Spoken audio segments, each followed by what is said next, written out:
இந்த வீடியோவில் வந்து நம்ம என்ன பகிர்ந்துக்க போகிறோம்னா, மறைக்கப்பட்ட இந்தியா ராமகிருஷ்ணன் அவர்கள் வந்து எழுதியது. இதில் வந்து இந்தியாவில் ஆர்மீனியர்கள் அப்படின்னு சொல்லிட்டு அந்த ஆர்மீனியர்கள் பற்றி நம்ம பகிர்ந்துக்கலாம் அப்படின்னு. இவங்க வந்து இந்தியாவுக்கு வந்து வணிகத்துக்காக வந்திருக்காங்க. இவங்க அந்த ஆர்மீனியர்கள் வந்து இந்தியாவுக்கு வந்து நிறைய இது பண்ணியிருக்காங்க. இப்போ சென்னையில் அந்த சைதாப்பேட்டையில் இருக்க பாலம் அப்படின்னு சொல்லி ஒரு 2 இடத்த மென்ஷன் பண்ணியிருக்காங்க. இதில் அந்த பாலத்தை கூட கட்டினதுக்கு வந்து இவங்க தான் உதவி பண்ணாங்க. நிறைய அமௌண்ட்லாம் கொடுத்தாங்க. அதுமாதிரி வந்து அக்பர் ஆட்சி காலத்தில் வந்து இவங்க வந்து ரொம்ப வணிகத்தில் வந்து நிறைய ஹெல்ப் பண்ணியிருக்காங்க. வணிகம் செய்யறதுக்காக வந்து ஆர்மீனியர்கள் வந்து இங்கே வந்தாங்க.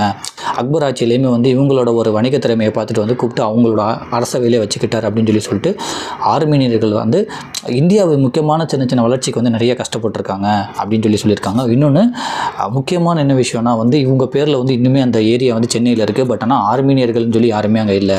இந்தியா மொத்தமாக எடுத்தவே வந்து ஒரு 100 குடும்பங்கள் தான் இருக்கும். அந்தளவுக்கு வந்து அந்த இனமே வந்து அழிஞ்சு போயிடுச்சு அப்படின்றாங்க. சென்னையில் வந்து அந்த ஏரியா பேர் மட்டும்தான் இருக்குது. ஒரு சர்ச் இருக்குது அப்படின்றாங்க. அந்த சர்ச்சை வந்து ஒரு 40 வருஷத்துக்கு முன்னாடி கட்டினவங்க கூட 40 வருஷம் ஒரு ஆர்மீனியர் இருந்திருக்காரு. அவர் தான் அந்த சர்ச்செல்லாம் ரெடி பண்ணியிருக்காங்க. அவர் கூட அங்கே இல்லை. அவரும் வந்து அவரோட சொந்த ஊருக்கே போயிட்டார். ஆனாலும் இந்த ஆர்மீனியர்கள் வந்து இனப்படுகொலை செய்யப்பட்டாங்க அப்படின்றத தான் இங்கே மென்ஷன் பண்ணியிருக்காங்க. முக்கியமாக அதுதான் நான் சொல்ல வருது. இதை படிக்கும்போது இந்த படங்களில் பார்க்கும்போது நமக்கே வந்து ரொம்ப எப்படி சொல்கிறது, ரொம்ப கஷ்டமாக இருக்குது. நம்ம வாழ்ந்துகிட்டு இருக்க லைஃப் வந்து எவ்வளோ நமக்கு ஒரு கிஃப்டட் அப்படின்றது உண்மையிலே தெரியுது. ஏன்னா ஒரு டயத்தில் வந்து ஒரு இனத்தையே வந்து எப்படி அழிச்சிருக்காங்கன்றதுமே வந்து இங்கே பதிவு பண்ணியிருக்காங்க. அதுலேயே முக்கியமாக என்ன சொல்லியிருக்காங்கன்னா வந்து எப்படி வந்து ஸ்ரீலங்காவில் வந்து அந்த தமிழினத்தை வந்து அழிச்சாங்களோ அதே மாதிரி தான் வந்து இந்த துருக்கி அவங்க வந்து இந்த ஆர்மீனியர்களையுமே அழிச்சாங்க. கிட்டத்தட்ட வந்து 1.5 லட்சம் பேர் வந்து கொண்டிருக்காங்க. ஆனால் இன்னும் வரையுமே வந்து துருக்கி வந்து நாங்கள் தான் அதாவது இனப்படுகொலைன்னு சொல்கிறத வந்து அவங்க ஒத்துக்கவே மாட்டாங்க. அது வந்து ஒரு போர் நடவடிக்கை அப்படின்னு தான் சொல்லுவாங்க. பிளான் பண்ணி வந்து ஒரு இன மக்களையே வந்து அழிச்ச வரலாறு வந்து நடந்திருக்கு. இன்னுவரையும் அதை ஒத்துக்காமே இருக்காங்க. துருக்கி தான் வந்து இதை 1.5 லட்சம் பேர் அழிச்சிருக்காங்க. நிறைய பேர் வந்து இடம்பெயர்ந்து போகிறப்பே நிறைய பேர் செத்துருக்காங்க. அதுமாதிரி வந்து அந்த துருக்கி அந்த ஒரு இராணுவத்தில் வந்து ஆர்மீனியர்களுமே இருந்திருக்காங்க. பட் அவங்கள மட்டும் வந்து தனியாக ஒரு கேம்பில் மாற்றி அவங்களையுமே அழிச்சிருக்காங்க. அந்த இராணுவத்தில் இருக்க ஆர்மீனியர்களையுமே அழிச்சிருக்காங்க. அந்த மாதிரி ஆர்மீனியர்களோட வரலாறு தான் வந்து இங்கே சொல்கிறாங்க. அதுதான். பட் இது வந்து கிட்டத்தட்ட ஒரு 10 பேஜ் இருக்குது. அதில் முக்கியமான விஷயத்தை மட்டும் நான் வாசிக்கிறேன். ரொம்ப டீட்டெயில்டாக தெரிஞ்சுக்கணும்னா நீங்கள் வந்து இன்னும் கொஞ்சம் இந்த புத்தகத்தை படிங்க. அந்த அக்பர் ஆட்சி காலத்தில் அவங்க எப்படி வந்தாங்க, அவங்களோட இப்போ எங்கேருந்து ஆரம்பிச்சிச்சு, எப்படி வந்தாங்க, இங்கே என்னென்னலாம் இந்தியாவில் பண்ணாங்க அப்படின்றது ரொம்ப டீட்டெயில்டாக கொடுத்துருக்காங்க. நம்ம சின்ன சின்ன முக்கியமான விஷயத்தை மட்டும் நம்ம போகலாம். ஈழத்தமிழர்களைப் போலவே பெரும் இன அழிப்புக்கு உள்ளான சமூகம் ஆர்மீனியர்கள். பல லட்சம் ஆர்மீனியர்களை கொன்று குவித்த துருக்கி அரசு இன்று வரை அதை இனப்படுகொலையாக ஒப்புக்கொள்ளவே இல்லை. அதே நிலைப்பாட்டை தான் இலங்கையும் இன்று பின்பற்றுகிறது. ஆனால் உலக அரங்கில் ஆர்மீனியாவின் நியாய குரல் அங்கீகரிக்கப்பட்டதைப் போல் ஈழத்தமிழர்களின் குரலும் இன்று உரக்க கேட்க தொடங்கியிருக்கிறது. கல்கத்தா, மும்பை மற்றும் பெங்களூரு ஆகிய நகரங்களில் இன்று மிக குறைவான எண்ணிக்கையில் ஆர்மீனியர்கள் வசிக்கின்றனர். மொத்த இந்தியாவில் 100 ஆர்மீனிய குடும்பங்கள் இருக்கக்கூடும் என்கிறது ஒரு புள்ளி விவரம். சென்னையில் ஆர்மீனியன் தெரு என்று ஒன்று இருக்கிறது. ஆனால் ஆர்மீனியர்கள் ஒருவர் கூட அங்கு குடியிருப்பதாக தெரியவில்லை. ஒரு காலத்தில் இந்த நகரங்களின் வளர்ச்சிக்கு ஆர்மீனியர்கள் பெரும் உதவி செய்திருக்கிறார்கள்னு சொல்லிட்டு சென்னையில் வந்து நிறைய நகரங்களோட வளர்ச்சிக்கு வந்து ஆர்மீனியர்கள் வந்து நிறைய உதவி செஞ்சுருக்காங்க அப்படின்றதுமே சொல்லியிருக்காங்க. அவங்க வந்து வணிக நிமித்தமாக தான் வந்து கேரளாவுக்கு வந்தாங்க. பட் அதுக்கப்புறம் ஒரு 700 வருஷத்துக்கு அப்புறம் தான் வந்து வாஸ்கோ ட காமாவே வந்து அந்த கேரளாவில் வந்து இறங்கினார். பட் ஆனால் வந்து அதுக்கு முன்னாடி 700 வருஷத்துக்கு முன்னாடியே வந்து ஆர்மீனியர்கள் வந்து கேரளாவுக்கு வந்து இறங்கி சில வணிகெல்லாம் வந்து பண்ணியிருக்காங்க அப்படின்றாங்க. அதுக்கான சில தகவலும் சில எப்படி சொல்கிறது, அந்த வணிகம் செஞ்சதுக்கான சில பேர்லாம் வந்து கேரளாவில் வந்து இன்னும் அதை ஃபாலோ பண்ணிக்கிட்டு இருக்காங்க, அந்த ஆர்மீனியத்தை வச்சு அப்படின்ட்டு சொல்கிறாங்க. அக்பர் ஆட்சி காலத்தில் ஆர்மீனியர்களில் ஒருவரான அப்துல் நீதிபதியாக பணியாற்றியிருக்கிறார். 1579ஆம் ஆண்டு டொமிகோ வைரஸ் என்ற ஆர்மீனியர் அக்பரின் பிரதிநிதியாக கோவா சென்று இயேசு சபை ஃபாதிரியார்களை அக்பரின் சபைக்கு அழைத்து வந்திருக்கிறார். சென்னையில் உள்ள ஆர்மீனிய சர்ச் அப்படின்னு சொல்லிட்டு அந்த சர்ச் ஒரு புகைப்படம் கொடுத்துருக்காங்க.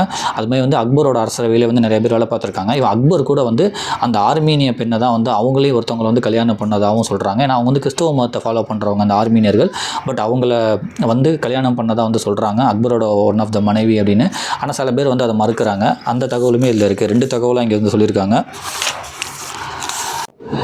அக்பர் காலத்தில் வணிகம் செய்வதற்காக ஆக்ரா நகருக்கு வந்த இஸ்கந்தர் என்ற வணிகர் அக்பரோடு நெருங்கிய நட்புடன் இருந்தார். அவரது மகனை அக்பர் தனது வளர்ப்பு பிள்ளை போல் அரண்மனையில் வளர்த்தார். அந்த பையனின் பெயர் மிர்ஷா உல் குவார்னின். அவருக்கு பல மொழிகள் பேசவும் எழுதவும் தெரியும் என்றும் கவிஞராகவும் பாடகராகவும் இருந்த மிர்ஷா அரசரின் நெருக்கமான தோழன் என்கிறார்கள். உப்பு வரி வசூல் செய்யும் அதிகாரியாக இருந்த மிர்ஷா கவர்னராகவும் உயர்ந்திருக்கிறார் அப்படின்னு சொல்லிட்டு வந்து இந்த மாதிரி வந்து ஆர்மீனியர்களில் உள்ள அந்த ஒருத்தர் கிட்டத்தட்ட வந்து கவர்னராக கூட உயர்ந்திருக்காரு அந்த அக்பர் ஆட்சி காலத்தில். அந்தளவு வந்து அந்த ஆர்மீனியர்கள் வந்து நிறையா விஷயம் வந்து நல்லதாக பண்ணியிருக்காங்க. அரசவையை நம்ப வைக்கிற அளவுக்கு நிறைய எஃபர்ட்லாம் போட்டு நிறையா பண்ணியிருக்காங்கன்றதுமே இங்கே பதிவு பண்ணுறாங்க. ஆர்மீனியர்கள் வந்து அந்த கிறிஸ்மஸ் வந்து எப்போவுமே எல்லாம் என்ன கொண்டாடுவாங்க, நார்மலாக வந்து டிசம்பர் 25 கொண்டாடுவாங்க. பட் ஆனால் ஆர்மீனியர்கள் வந்து ஜனவரி 6ஆம் தேதி தான் வந்து கிறிஸ்மஸ் தினத்தை வந்து கொண்டாடுவாங்க. அதையுமே இங்கே வந்து பதிவு பண்ணியிருக்காங்க. ஆர்மீனியர்கள் கிறிஸ்துமஸை டிசம்பர் மாதம் 25ஆம் தேதி கொண்டாடுவதில்லை. மாறாக அவர்கள் ஜனவரி 6ஆம் தேதியை கிறிஸ்துமஸ் தினமாக கொண்டாடுகின்றனர். 1915ஆம் ஆண்டு துருக்கி அதிகாரிகள் ஏராளமான ஆர்மீனியர்களை கான்ஸ்டாண்டினோபிள் நகரில் இருந்து வெளியேற்றினர். தனிமைப்படுத்தி பல 100 மைல் நடக்கச் செய்து அவர்களை கூட்டமாக கொன்று குவித்தனர். ஆர்மீனிய இனப்படுகொலையே உலகின் மிகப்பெரிய மனித பேரழிவு. 1.5 லட்சம் ஆர்மீனியர்கள் கொல்லப்பட்டனர். சிரியா பாலைவனத்தில் ஆர்மீனியர்கள் விரட்டியடிக்கப்பட்டு கொல்லப்பட்டனர். ஆர்மீனிய நகரங்கள் எரிக்கப்பட்டன. பெண்கள் கற்பழிக்கப்பட்டனர். அமைதியான ஒரு இனம் அதிகார வெறியால் அழிக்கப்பட்டதுன்னு சொல்லிட்டு அந்த அழிவை வந்து இன்னும் ரொம்ப எமோஷ்னலாக வந்து இந்த புத்தகத்தில் பதிவு பண்ணியிருக்காங்க. அந்த படங்களுமே வந்து ரொம்ப பார்க்குறதுக்கே ரொம்ப கஷ்டமாக இருக்குது. கண்களின் வலியும் துயரம் சொல்லிட்டு உயிர் தப்பியவர்கள் புகலிடம் தேடி அகதிகளாக உலகெங்கும் அலைந்தனர். அந்த இன அழிவின் காரணமாக ஆர்மீனியர்கள் சென்னைக்கு வந்திருக்கிறார்கள். யூத படுகொலை போல ஆர்மீனிய இன அழிப்பு பொதுமக்களின் கவனத்துக்கு உள்ளாகவே இல்லை. இன்று வரை துருக்கி அந்த இனப்படுகொலை ஒப்புக்கொள்ளவே இல்லை. ஒவ்வொரு ஆர்மீனியன் கண்ணிலும் இனப்படுகொலையின் துயரம் பீரிடுகிறது. ஆர்மீனிய இன அழிப்பு வரலாறும் துயரமும் வலியும் நிரம்பியது. உலகின் பெரும் பேரரசுக்குள் ஒன்று ஒட்டோமானியா எனும் துருக்கி. மத்திய ஆசியாவில் 600 ஆண்டுகள் ஏகபோக ஆட்சி செய்த இந்த பேரரசு ஐரோப்பா மற்றும் ஆப்பிரிய கண்டங்களில் தன் ஆதிக்கத்தை பரப்பியது. ஆனால் 19ஆம் நூற்றாண்டில் அதன் வலிமை குறைந்து புகழ் மங்கத் தொடங்கியது. 20ஆம் நூற்றாண்டின் தொடக்கத்தில் ஒட்டோமானியா அரசு வலிமை குன்றிய தருணத்தில் 1ஆம் உலகப் போர் ஏற்பட்டது. அதனால் துருக்கி ஜெர்மனியுடன் இணைந்து போரில் ஈடுபட்டது. அந்த போரின் வழியே தங்களின் கடந்த கால பெருமைகளை மறுபடி அடைய முயன்றது ஒட்டோமானியா. ஆனால் போரில் தோற்ற காரணத்தால் அந்த எண்ணம் தடைபட்டது. அப்போது ஒட்டோமானியாவின் கோபத்துக்கு இலக்காக அமைந்தது ஆர்மீனிய சமூகம். இதற்கிடையில் துருக்கியின் அதிகார ஆட்டம் காணத் தொடங்கியது. அரசியல் சீர்திருத்தங்கள் வேண்டி மக்கள் போராடத் தொடங்கினர். இதற்கு ஆர்மீனியர்களின் சதிவேலை தான் காரணம் என்று துருக்கி நம்பியது. அவங்க போரில் தோற்றதுக்கு வந்து ஆர்மீனியர்கள் தான் காரணம் சொல்லி துருக்கி வந்து வேணுக்குமே பிளான் பண்ணுறாங்க. அதுமாதிரி ஆர்மீனியர்களுக்கு மேலே வந்து துருக்கி வந்து வரியும் வந்து போட்டிருக்காங்க. ஸோ துருக்கி வந்து ஒரு முஸ்லீம் சமூகம் அப்படின்றதுனால இவங்க வந்து கிறிஸ்டின் இதை ஃபாலோ பண்ணுவாங்க. அதனால் வரி நிறையா போட்டிருக்காங்க. நீங்கள் உங்கள் மத நம்பிக்கையை ஃபாலோ பண்ணுங்கள், பட் எனக்கு வரி கொடுங்கன்னொடனே அது ரொம்ப பிரச்சனையாச்சு. ஆர்மீனியர்களே வந்து நிறைய குரூப்பாக வந்து அந்த ஆயுதம் ஏற்றி போராடுறதுக்கு வந்து ரெடியானாங்க. அப்போ தான் வந்து துருக்கி வந்து மொத்தமாக அவங்களை அழிச்சிடலாம் அப்படின்றதுக்கு வந்து முடிவு பண்ணியிருக்காங்க. உலகப்போரில் துருக்கி தோற்றதற்கு ஆர்மீனியர்களின் துரோகச் செயலே காரணம் என்ற ஆர்மீனிய வெறுப்பை நாடெங்கும் வளர்த்தது துருக்கி. இதனால் ஆர்மீனியர்கள் ஒழிக்கப்பட வேண்டியவர்கள் என்ற எண்ணம் வேகமாக பரவியது. அந்த விதையே ஆர்மீனிய இன அழிப்புக்கான தொடக்கப்புள்ளி. முதலில் துருக்கிய இராணுவத்தில் பணிபுரிந்த ஆர்மீனியர்கள் இடமாற்றம் செய்யப்பட்டு ஒரே முகாமில் அடைக்கப்பட்டனர். அவர்களை தந்திரமாக கொன்றது துருக்கி. அதை ஆர்மீனியர்கள் எதிர்த்த காரணத்தை காட்டி தனது துரோக செயலை வெளிப்படையாக செய்ய ஆரம்பித்தது துருக்கி. 1915ஆம் ஆண்டு ஏப்ரலில் ஆர்மீனிய சமூகத்தின் தலைவர்களும் முக்கிய புள்ளிகளும் ராஜதுரோக குற்றம் சாட்டப்பட்டு கைது செய்யப்பட்டனர். எதிர்ப்பவர்கள் கொலை செய்யப்பட்டனர். ஆர்மீனிய கிராமங்கள் கொளுத்தப்பட்டன. ஆரம்பத்தில் சிறு அளவில் இந்த அழித்தொழிப்பு நடந்தது. நாளடைவில் உள்நாட்டிலேயே ஆர்மீனியர்களிடம் இருந்த சொத்துக்கள் பறிக்கப்பட்டு முகாம்களில் அடைக்கப்பட்டனர். யூத படுகொலையைப் போலவே ஆர்மீனியர்களும் வதை முகாம்களில் சிக்கி உயிரிழந்தனர். முகாமுக்கு அழைத்துச் செல்லும் வழியில் பலர் இறந்தனர். 1915 1918 வரை தொடர்ந்து நடந்த படுகொலைகளில் 1.5 லட்சம் ஆர்மீனியர்கள் கொல்லப்பட்டன்னு சொல்லிட்டு ஒரு கிட்டத்தட்ட 3 வருஷமாக வந்து அந்த மக்கள் வந்து கொண்டுகிட்டே இருந்திருக்காங்க. 1.5 லட்சம் பேர் வந்து கொண்டிருக்காங்க துருக்கி. ஆர்மீனிய இன அழிப்பை பிற நாடுகள் அறிந்திருந்த போதும் வெளிப்படையாக அதை கண்டிக்கவில்லை. பிரிட்டன், பிரான்ஸ், ரஷ்யா ஆகியவை கண்டித்த போதும் அது எதிரியின் பிரச்சாரம் என கூறி துருக்கி முறியடித்தது. 1924 துருக்கியில் கெமால் அடாடர்க் தலைமையில் புரட்சி வெடித்து துருக்கி மதச்சார்பற்ற குடியரசாகியது. ஆனால் என்னதான் ஆட்சி முறை மாறினாலும் தான் செய்தது இன அழிப்பு என்பதை துருக்கி இன்று வரை மறுத்து வருகிறது. இதே நிலையில்தான் ஈழத்தமிழர்கள் விஷயத்திலும் இப்போது நடக்கிறது. சென்னை பிராட்வே பகுதியில் உள்ள ஆர்மீனிய வீதியில் புனிதமேரி தேவாலயம் இருக்கிறது. 1772ஆம் ஆண்டு கட்டப்பட்டது இந்த ஆலயம். இதன் உள்ளே சென்னையில் வாழ்ந்து இருந்த ஆர்மீனியர்களின் கல்லறை தோட்டம் இருக்கிறது. அந்த சமாதி கற்களில் ஆர்மீனிய மொழியில் விவரங்கள் எழுதப்பட்டு இருக்கின்றன. இன்று சென்னையில் ஆர்மீனியர்கள் வீதி நினைவு சின்னம் போலத்தான் இருக்கிறது.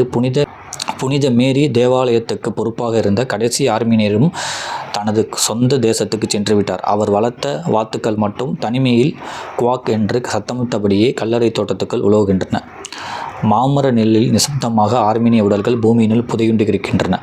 ஞாயிற்றுக்கிழமைகளில் இன்று ஆர்மீனிய தேவாலயத்தில் பிரமாண்ட மணிகள் ஒலிக்கின்றன. அது கடந்த காலங்களில் இருந்து சென்னையில் வாழ்ந்து மடிந்த ஆர்மீனியர்களின் நினைவுகளை ஞாபகம் ஊற்றுகிறதுன்னு சொல்லிட்டு ரொம்ப அந்த வரலாறை வந்து ரொம்ப படிக்கிறப்பே ரொம்ப எமோஷனாக இருக்குது. இந்த இந்த படங்கள்லாம் வந்து பார்க்குறதுக்கு வந்து ரொம்ப பயங்கரமாக இருக்குது. எப்படி வந்து ஒருத்தவங்க வந்து அழிச்சிருக்காங்க அப்படின்றது நம்ம ஸ்ரீலங்காவில் நடந்தது வந்து நிறையா வந்து கேள்விப்பட்டிருப்போம். இன்னுமே யூடியூப்பில் இருக்குது. அதெல்லாம் பார்க்க வந்து ரொம்ப மனசே ரொம்ப வலியாக இருக்கும். இதுவுமே வந்து அந்த மாதிரி தான் இருக்குது இந்த படங்களை பார்க்குறப்பயே. 1794ஆம் ஆண்டு ஆர்மீனிய மொழியில் வெளியான முதல் செய்தித்தாள் அஸ்தரார் சென்னையில் தான் அச்சிடப்பட்டது. அதை அச்சிட்ட ஆராதுன் ஷ்வாமோன் சென்னையில் 40 ஆண்டுகள் வாழ்ந்திருக்கிறார். சென்னையின் வளர்ச்சியில் ஆர்மீனியர்களின் பங்கு குறிப்பிடத்தக்கது. சைதாப்பேட்டையில் உள்ள பாலத்தையும் பரங்கிமலையில் உள்ள தேவாலயத்துக்கு ஏறிச் செல்லும் படிக்கட்டுகளையும் அமைக்க உதவி செய்தவர்கள் ஆர்மீனியர்களே. இதற்காக அந்த காலத்திலேயே 30,000 பக்கோடா பணத்தை கோஜா பெத்ரோஸ் வாஸ்கன் என்ற வணிகர் செலவழித்திருக்கிறார். கல்வி மற்றும் நகர வளர்ச்சிக்கு அவர் ஆற்றிய பங்கு அளப்பரியது. அவரது உடலும் ஆலயத்துக்குள் புதைக்கப்பட்டுள்ளது. அவரது இதயம் ஒரு தங்க பேழையில் வைத்து எடுத்துச் செல்லப்பட்டு ஈரானில் புதைக்கப்பட்டிருந்த அவரது பெற்றோரின் சமாதிக்கு அருகில் புதைக்கப்பட்டது. ஆர்மீனியர்கள் ஒருபோதும் வாய்விட்டு சிரிப்பதில்லை. மறுக்கப்பட்ட நீதியின் வழி அவர்கள் தாடைகளை ஒடுக்கி வைத்திருக்கிறது என்று புகழ்பெற்ற எழுத்தாளர் வில்லியம் சரோயின் கூறுகிறார். ஆர்மீனியர்கள் ஒருபோதும் வாய்விட்டு சிரிப்பதில்லை. மறுக்கப்பட்ட நீதியின் வழி அவர்கள் தாடைகளை ஒடுக்கி வைத்திருக்கிறது என்று புகழ்பெற்ற எழுத்தாளர் வில்லியம் சரோயின் கூறுகிறார். அவரும் ஆர்மீனிய வம்சாவளியை சேர்ந்தவரே. அந்த வாசகம் இன்று ஈழத்தமிழ் மக்களுக்கும் பொருந்தக்கூடிய ஒன்றே அப்படின்னு சொல்லிட்டு முடிக்கிறாங்க. இந்த ஆர்மீனியர்கள் வந்து வரலாறும் அவங்கள வந்து அழித்த துருக்கியோட ஒரு கொடுஞ்செய்தியுமே வந்து இந்த இடத்துல வரலாறு பதிவாகுது. இன்னுவரையுமே வந்து துருக்கி வந்து இது இனப்படுகொலைன்றதை வந்து அவங்க வந்து ஒத்துக்கவே மாட்டுறாங்க. அதனாலே வந்து இவங்களுக்கு கிடைக்கப்படாத நீதினால் இன்னுமே வந்து அந்த ஆர்மீனியர்கள் சில பேர் வந்து ரொம்ப கஷ்டத்தில் தான் இருக்காங்க. எப்பயோ நடந்ததுனாச்சு இன்னுமே வந்து கஷ்டத்தில் தான் இருக்காங்க அப்படின்றாங்க. அந்த ஆர்மீனியர்களை பற்றி இன்னும் கொஞ்சம் தெரிஞ்சுக்கணும் அப்படின்னா அந்த 2-3 புக்கு வந்து இங்கே மென்ஷன் பண்ணியிருக்காங்க.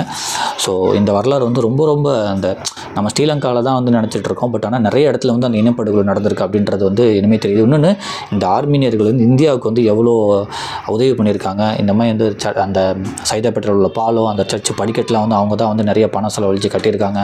அக்பர் காலத்தில் வந்து வணிகத்தில் வந்து நிறையா வந்து இப்போ இந்தியாவுக்கு நிறையா பண்ணியிருக்காங்க, வணிகம் பண்ண வந்திருக்காங்கன்னு சொல்லிட்டு ஆர்மீனியர்களோட பங்கு வந்து இந்தியாவில் நிறையா இருக்குது. பட் அந்த மக்களையுமே வந்து இந்த மாதிரி துருக்கி வந்து ஒரு இனப்படுகொலை பண்ணதை வந்து இந்த இடத்துல வந்து மென்ஷன் பண்ணியிருக்காங்க. இது வந்து ஒரு 10 பேஜ் உள்ளது. நான் வந்து ஒரு 4 பேஜ் 5 பேஜ் தான் படிச்சிருக்கேன். இன்னும் ரொம்ப டீட்டெயில்டான உங்களுக்கு வந்து ஃபுல்லாக வரலாறு தெரியும்னா கண்டிப்பாக இந்த புக்கை வந்து நீங்கள் வாங்கி வாசிங்க உங்களுக்கு டைம் இருந்தால்.